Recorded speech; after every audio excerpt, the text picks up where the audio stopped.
When someone has done wrong to you, and then they realize they did wrong to you and they come to you and say, please forgive me. And you say, no, it's okay, no problem. Fine, you're forgiven. How many times did they say, forgive me? Once, isn't it? They came to you as a human being, please forgive me, I was wrong, I shouldn't have done it. Really, I feel, I regret it, I won't do it again. You say, no, it's okay, not to mention. And then a week later, they see you in the masjid, for example, or somewhere else. A brother, salaam alaikum, hey, just forgive me, man. But you already said it once, you were already forgiven. Why did you repeat it? Because you're feeling embarrassed, number one. Not because you're doubting that they have forgiven you, but you're just a bit embarrassed. Hey, I shouldn't have done this. And another thing is, they say, nah, not to mention, come on, it's okay. When you see them a third time, a year later, for example, hey, I feel so bad. You know what I did was so wrong. Say, hey, listen, don't even mention, don't talk about it. But you've repeated it thrice already. Is it because you're doubting that they've forgiven you? No. It's because of your remorse, and it's because you feel that you really did something you were not supposed to. So you become in greater favor with that particular person because you realize, I need to make up for what bad I've done with good. And the Quran repeats this when it comes to Allah, because Allah's example is higher.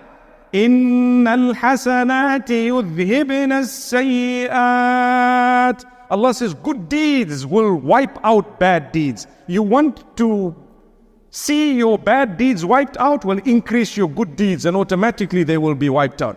When I feel bad that I did something to a human and I've already asked them forgiveness so many times, every time I saw them, I would do another thing. I'd try and do good for them. Someone mentions them, you have a good word to say. Today, someone sent me an email and said, such and such a scholar said something about you, about me. And he is like this and he is like that. I replied immediately, I said, that is a senior scholar of the Muslim Ummah. Please do not mention any negatives about that person, because it brings pain to my heart to hear that. It's okay what they've said about me, that's fine. But what is even worse is what you've said about them. What's the idea? The idea is do good to people. What does it cost you? So what if they did bad to you?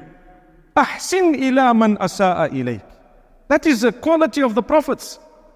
Do good to those who did bad to you. Why?